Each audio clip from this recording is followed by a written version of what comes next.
Hazelwood. Morning announcements. First day back after Christmas vacation. January 7th. Ding, dong, ding. Good morning, Hazelwood. May I have your attention, please? These are the morning announcements for Monday, January 7th. Would you all please rise for the saying of the Pledge of Allegiance? I pledge allegiance to the flag of the United States of America and to the republic for which it stands, one nation, under God, indivisible, with liberty and justice for all. Welcome back from Christmas vacation. We hope you had a safe and restful holiday and have come back ready with a positive attitude to successfully handle the academic tasks before you. The Unity Cultural Association wishes to thank all students who brought in canned goods for needy families. We were able to donate over 30 baskets of food to area families. Thank you for your support, and thank you especially to Room 225 for bringing in exactly 225 cans. Please contact the UCA to schedule your pizza party. The SAT scores have arrived and are available to be picked up in the senior high counseling office. If you would like to discuss your scores, please make an appointment with the secretary there to see your counselor. Also, a reminder to juniors that college plan forms are due in the next 30 days. Tryouts will be held next week for the annual Hazelwood Talent Show. If you can sing, or dance, or tell jokes, get your act together and get ready to show your stuff. More details to follow. The Hazelwood Tigers basketball team won Friday against Taylorville by a score of 88-56. That's the 6th Tiger victory in a row. Captain Andy Jackson and forward Tyrone Mills led the team with 20 points each. Our Tigers meet the Erie View Eagles this Friday. Tickets will be on sale every day during lunch. All girls interested in running for the championship Lady Tigers track team should sign up in the gym office. Indoor practice starts soon. This concludes the morning announcements. Have a pleasant day. Ding, dong, ding. Black on White. Andy and Keisha on a snowy day. January 11th.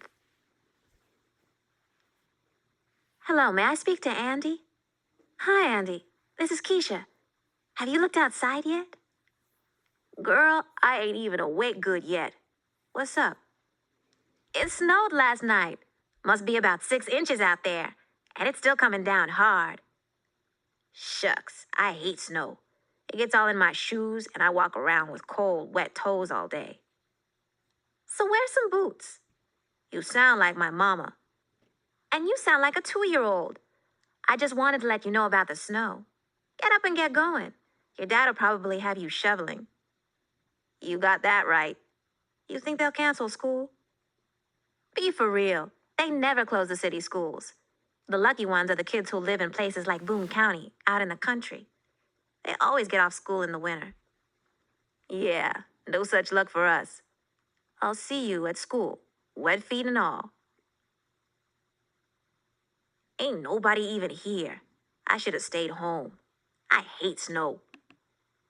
Oh, Andy, you complain too much. It's so pretty. Look how shiny and glistening everything looks. The trees, even the telephone lines all look different.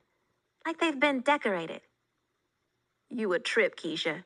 You'll always see the bright side of everything. What can I say? I'm a rose in the snow. The bright spot in your dark. Seems like it's always depressed life. You got that right. There's the bell. Let's get to class. Think Miss Blackwell is absent?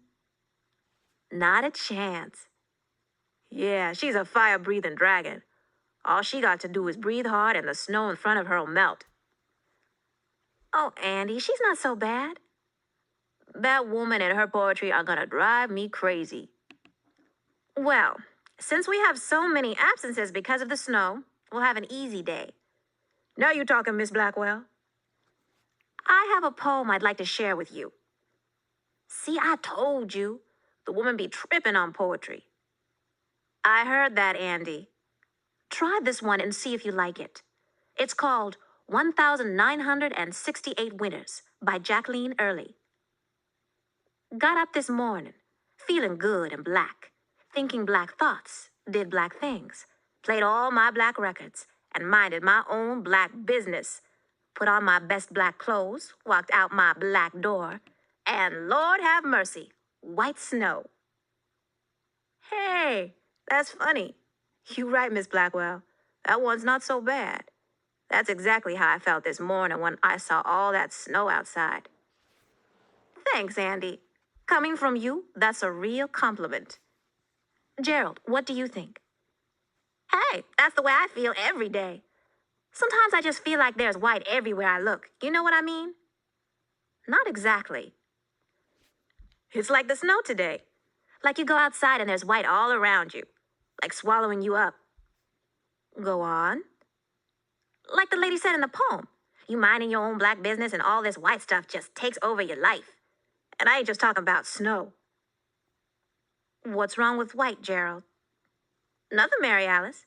This ain't no personal thing about you or any other white person. I'm just trying to explain a feeling I got. That shows a real depth of understanding, Gerald, of the poem and of some of the larger ideas that the poem touches on. I'm glad you liked the poem. What did you think, Mary Alice? I never really thought about it, but I guess Gerald is right. Sometimes it must be mind-boggling. Good. Any other comments? Keisha. I like the poem. All of us at one time or another feel like a cinder among the snowflakes. You stand out when you just want to blend in. You get noticed whether you want to or not. But it's not always racial. In one of my classes, I'm the only girl. That's just as bad. Good point, Keisha. Miss Blackwell? Yes, Andy? Why is it that in literature and poems and everything we read in English class, black usually stands for something bad and white stands for something good? The good guys always ride a white horse, and the bad guy is always a black-hearted villain. How come? I'm not sure, Andy, but it certainly is apparent in literature. I don't think it's completely racially motivated, however. The tones of black and white have the greatest amount of contrast between them. Therefore, writers and poets, who have always dealt with extremes in passion and people, use black and white to create those images of contrast. Can you think of any other example where color is used as a metaphor to express an idea? Or where black is used as a positive and white is used as a negative?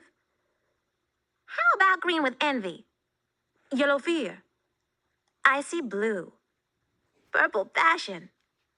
Ruby red lips? How about white heat? Or white as death? I know a real weird one. Chocolate is dark, right? Right, brown and luscious. Ever eat white chocolate? It's even better. Dag, everything good that's dark, they take it and make it white. How about black magic? Is that better than white magic? It's more powerful. Well then, what about black gold? Oil? I'd be rich. Excellent class. As you have shown, color is used all the time to create images in our mind. It's society that implants positives or negatives onto certain ideas. You have the option to accept, reject, or change the stereotypes that currently exist. How do you mean? Okay, let me give you an example. In Puritan England, about 300 years ago, it was against the law to wear the color red. Anyone caught wearing red would be arrested and probably killed. Why? That's stupid. It wasn't stupid to them.